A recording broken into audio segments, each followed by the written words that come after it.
The therapy room was quiet, filled with soft afternoon light and the faint scent of lavender. Emily sat on one end of the beige couch, her hands tight in her lap, staring straight ahead. Noah sat on the other end, shoulders tense, eyes on the floor. The space between them felt colder than ever. Their marriage, once full of love and laughter, had slowly faded into silence, and now even words felt like strangers. Dr. Laura Bennett, their marriage therapist, glanced at both of them. She had been seeing the couple for months now, and progress had been slow. They came every week, hoping to reconnect, but always left a little more distant than before. Today she had a new idea, one she hadn't used often, but had seen work wonders. She set down her notepad and folded her hands. "I want to try something different today," she said gently. Her voice was calm, thoughtful. Emily and Noah both looked up, mildly surprised. Dr. Bennett continued, "I've invited another couple to join us. Just for today." Emily's eyebrows lifted slightly. Noah leaned back, visibly uncomfortable. Before they could respond, the door opened behind them. A couple stepped in, Clara and James. They looked to be in their late 30s, like Emily and Noah. Clara had soft eyes and a steady presence. James had a kind face and walked with quiet confidence. They nodded politely, introduced themselves, and sat across from the married couple. Dr. Bennett smiled reassuringly. "Emily, Noah, this is Clara and James. They've agreed to share a bit about their own journey. I think it might help to hear someone else's experience. Sometimes perspective can open doors we didn't know were closed." Emily and Noah exchanged a hesitant glance. This wasn't what they expected, but something about Clara's calm energy eased Emily's nerves. James gave Noah a slight, respectful nod, and Noah returned it with a guarded one of his own. Clara began speaking first. Her voice was soft but confident. "2 years ago, James and I were about to separate. We lived in the same house but barely spoke. We were more like roommates than partners." Emily's eyes shifted toward Clara, surprised by the honesty. "We tried to fix things ourselves," Clara went on. "Tried ignoring the problems, pretending things were fine. But they weren't." James picked up from there. "It wasn't one big fight that broke us. It was the silence, the lack of touch, the way we stopped seeing each other." Noah shifted uncomfortably. Emily looked down at her hands. Every word seemed to echo their own struggles. But hearing it out loud through someone else's voice hit differently. Dr. Bennett turned to Emily. "What are you feeling right now?" Emily hesitated, her voice quiet but sincere. "It feels like they're telling our story." Noah nodded slowly, still processing. He hadn't expected to relate to strangers, but something about Clara and James made it easier to look at things clearly. Their pain didn't feel like judgment, it felt like reflection. Dr. Bennett leaned forward, sensing the opening. What if healing doesn't just come from looking at each other, but from learning how others find their way back? Emily looked over at Noah again, really looked at him. For the first time in months, he met her eyes and didn't look away. Clara shared a moment that had changed things for them. A late-night conversation that had started with frustration and ended with honesty. "We told each other things we hadn't said in years," she said. "Not angry things, just the truth. I missed him. I wanted to be seen again." Emily blinked fast. Her throat tightened. She felt the sting of tears she hadn't let herself feel in a long time. Dr. Bennett then posed a question that took both couples by surprise. "Would you be open to an exercise outside of this room? Nothing romantic. Nothing complicated. Just honest one-on-one conversations. Emily, I want you to meet with James. And Noah, I'd like you to spend some time talking with Clara." The idea hung in the air like something too strange to grasp. "What?" Noah said, confused. "It's not about replacing your partner," Dr. Bennett explained. "It's about seeing through someone else's lens. Sometimes when we speak to someone outside our story, we hear ourselves better." Emily hesitated but then nodded slowly. There was something intriguing about the idea. Not dangerous, just ... different. Clara looked at Emily kindly. "We're happy to talk. It's just conversation." James offered a gentle smile. Sometimes talking to someone who's already walked that road can help. Noah looked to Dr. Bennett for reassurance. And this helps. It can, she said simply, if you let it. The session ended not long after, but everything felt different. The silence between Emily and Noah as they walked to their car wasn't cold this time. It was thoughtful, curious. A new chapter had quietly opened.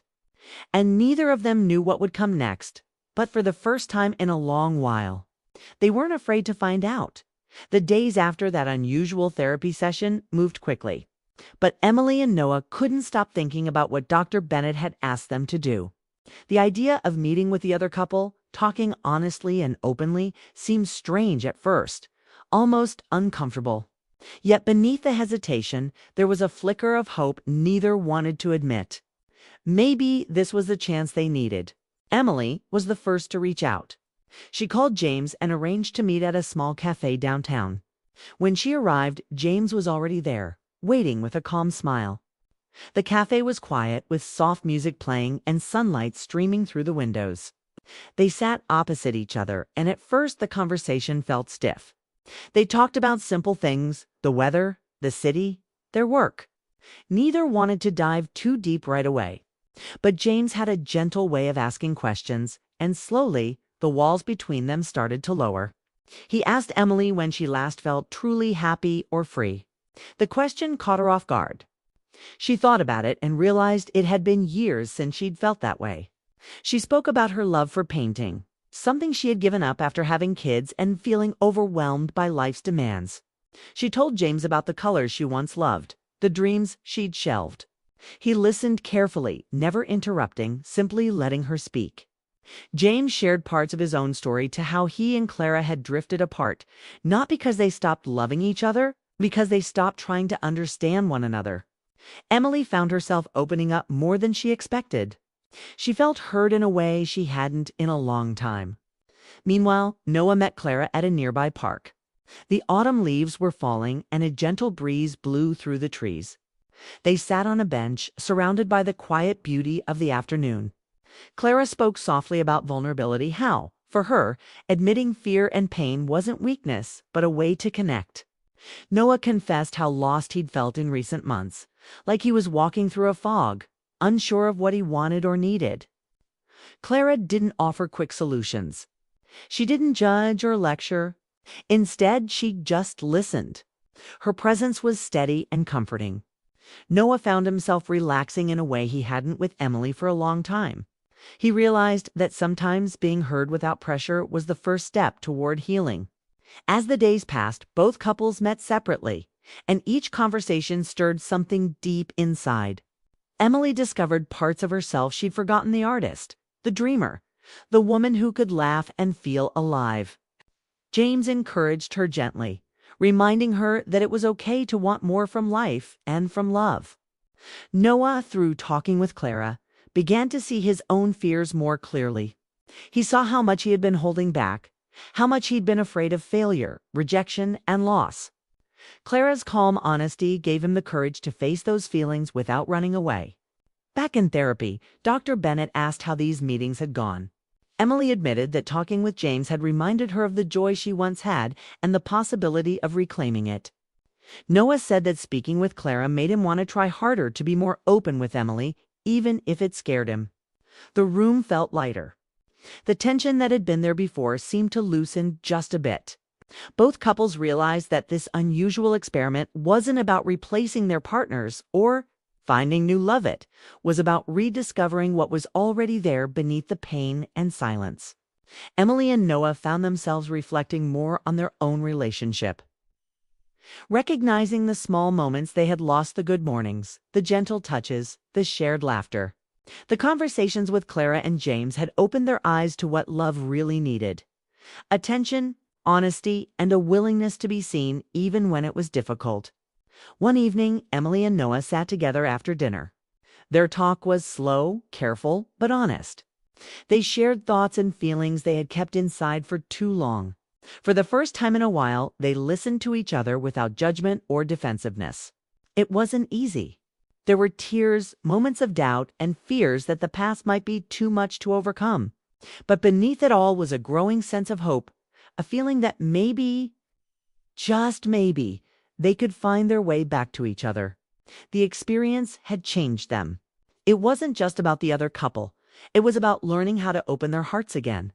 The silence that had filled their home was slowly being replaced by words, by understanding, by connection.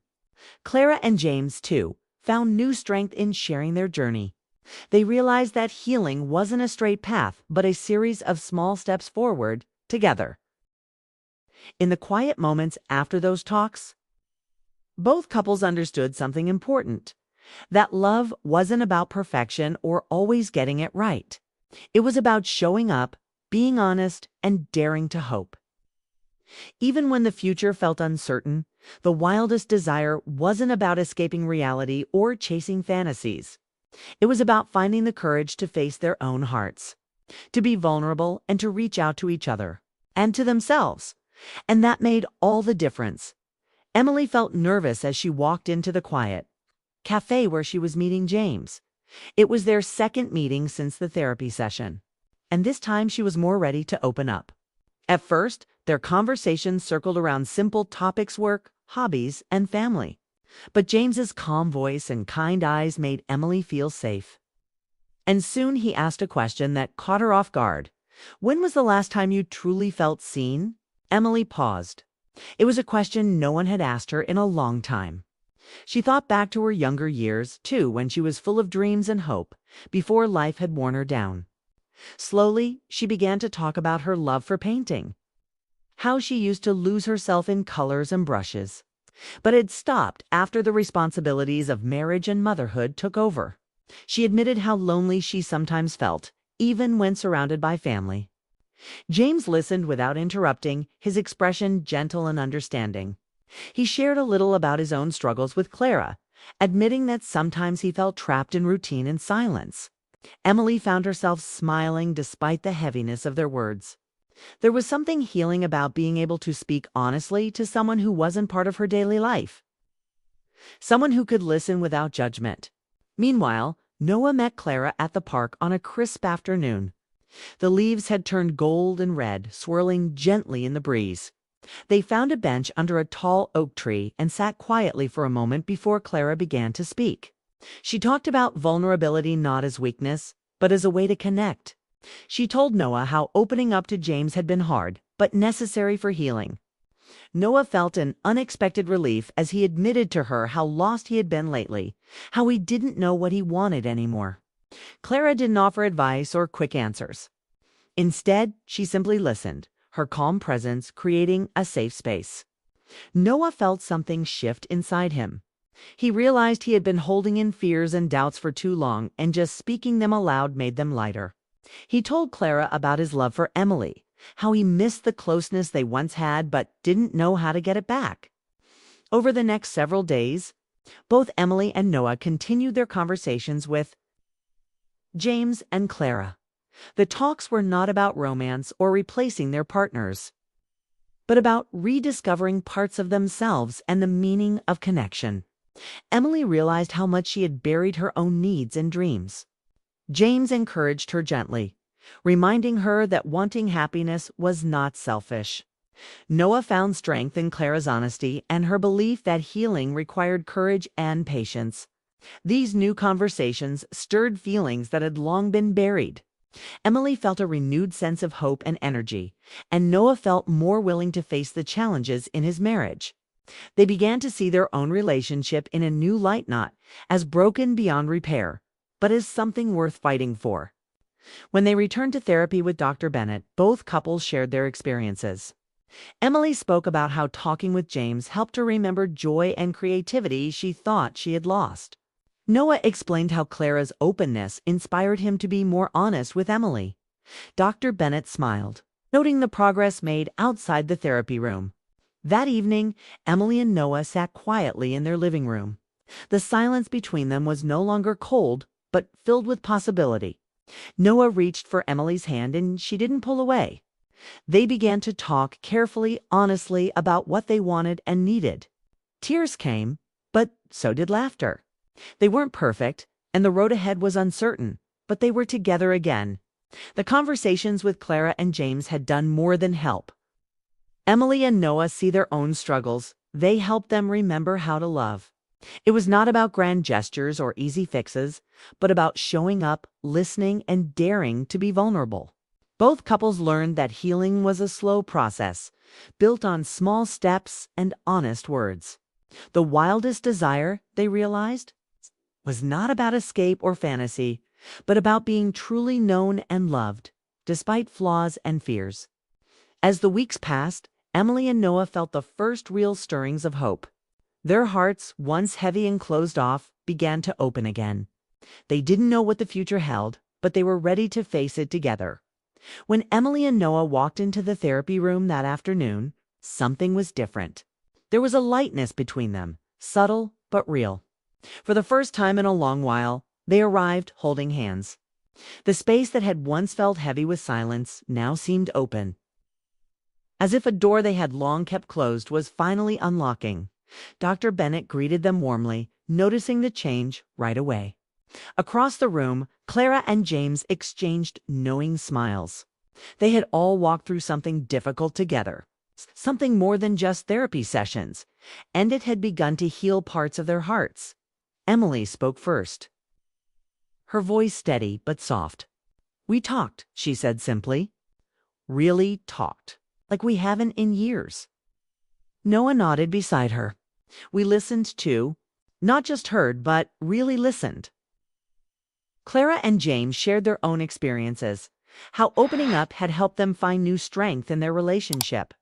They didn't claim to have all the answers, but they knew that honesty and presence were the keys to moving forward. Dr. Bennett leaned forward, her expression thoughtful. "Sometimes," she said, "our wildest desires aren't about fantasy or escape. They're about something more real, being seen, being understood, being wanted again." Her words hung in the air, full of meaning. Noah looked at Emily with fresh eyes, his voice quieter than usual. "I forgot how much I love the way you see the world," he said. Emily's smile was gentle, tears shining in her eyes. "And I forgot how much I need your calm in my chaos." There were no promises of perfection or easy fixes. What they shared was a new beginning, fragile but hopeful. They were not cured, but they were willing to try again, to face their fears. To be honest with each other, Clara reached over and squeezed Emily's hand. "Sometimes," she whispered, "helping someone else save their love helps you save your own." It was a quiet truth that resonated deeply with everyone in the room. As the session ended, both couples felt a quiet peace settle around them. They hadn't just shared stories. They had shared pieces of themselves, vulnerabilities, hopes, and fears, and in that sharing, they found connection. Emily and Noah left holding hands, walking slower than usual, taking in the moment. The path ahead was still uncertain, but they had taken the first real steps back to each other. The wildest desire, they realized, wasn't about seeking something new. It was about rediscovering the love they almost lost, the love sitting right beside them all along.